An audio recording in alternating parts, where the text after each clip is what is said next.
put the plant down. Fantasy a little bit panicked here, expecting that he might get swung on at any time. And the thing is, I'd love to just see him hold down F. Let the boys do the fighting for you, and you guys can worry about getting this plant down. A good trade coming in here as Tyrant saves his teammate. The plant is down, but it's a 1v5. Great idea, but not quite the best execution from Furia. Not at all. Now in a 1 versus 4, Ossa just trying to play in behind those shields, but M&M just need to push at the same time here, and they should be able to secure the kill. But here goes Fantasy. We know how good he is. Surely not a first round ace. He's gone in. He's done this all alone and finds the final kill.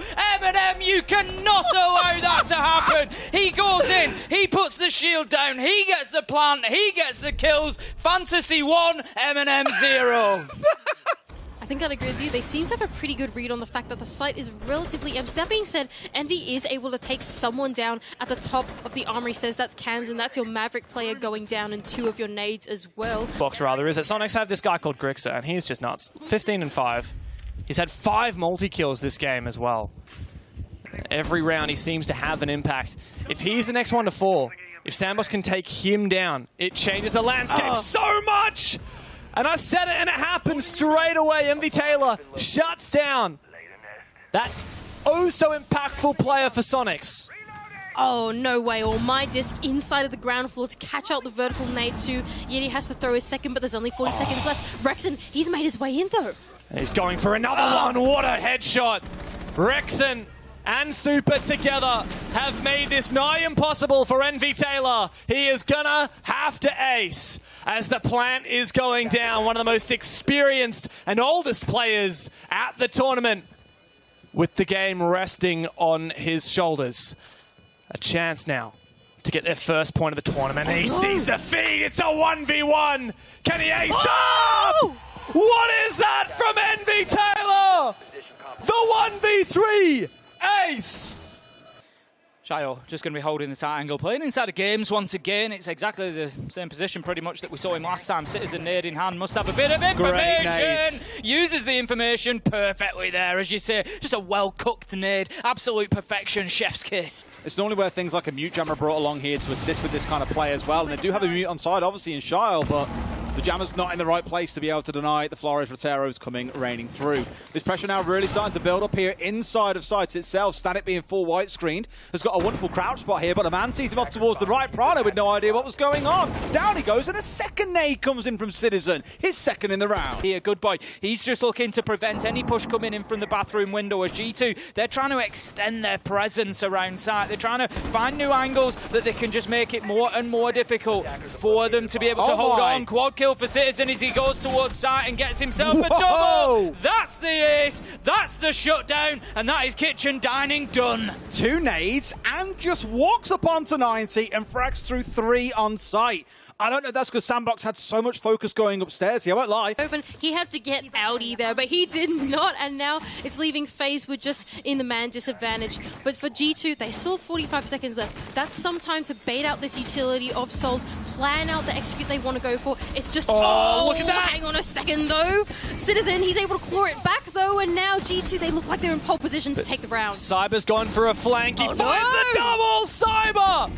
He doesn't keep on running. He goes straight back to side, but G2 have sent it through.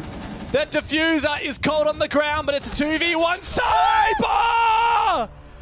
An ace to close the game. And the double spray down brings FaZe through.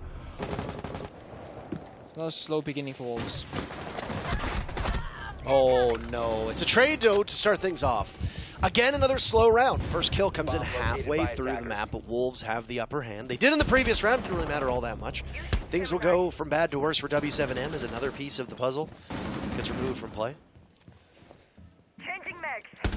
You play puzzle games, I guess? Nice shot from Volps, by the way. So, this is one of the areas where I'm like, Wolves got a 4 versus 2 and they're in a great position. They got actually a fair bit of time left. But then Mowgli, a little bit too aggressive, overextends and gets that 1 versus 1 unnecessarily. When you have a significant man advantage, like a 4 versus 2, you should expect your opponents, and I think Mowgli did expect it, he just lost the gunfight, but you gotta put yourself in a position where you can't just die like that for free, but it might not matter. Bibu, storming to the side, no real help nearby, Wolves onto another. Alright, Volps will just come up West Main right now, and like that, Nice pickup.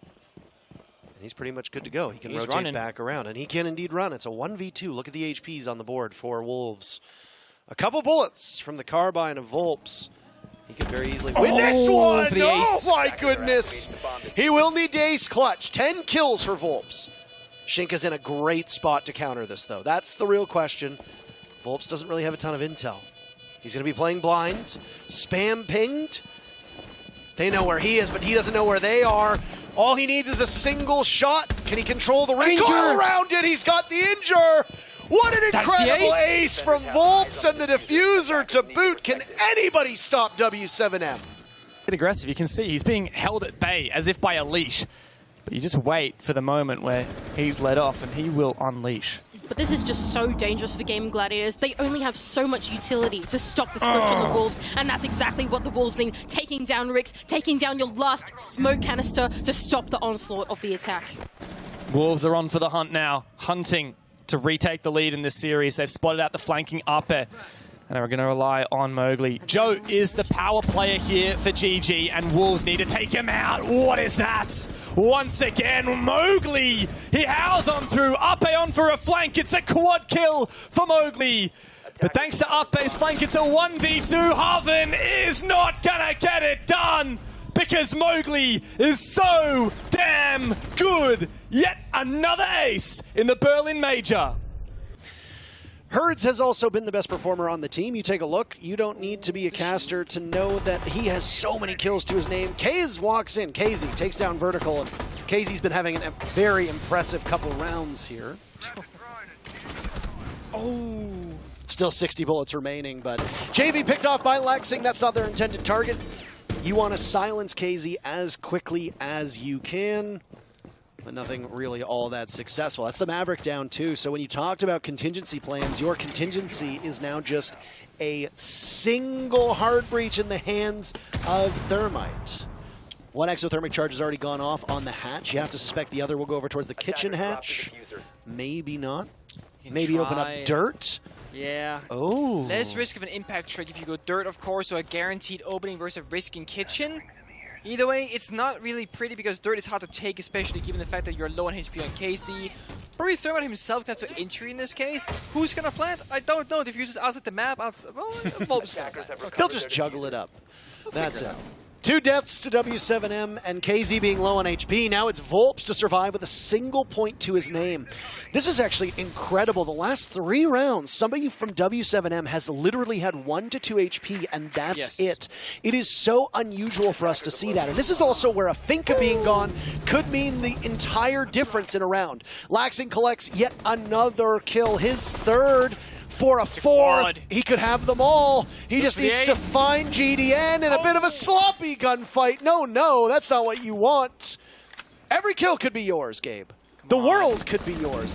You just need to find the final Thermite inside of the tunnel, but GDN is leaving him wanting. You frisky minx, you're playing games with me, and stop it. Stop teasing.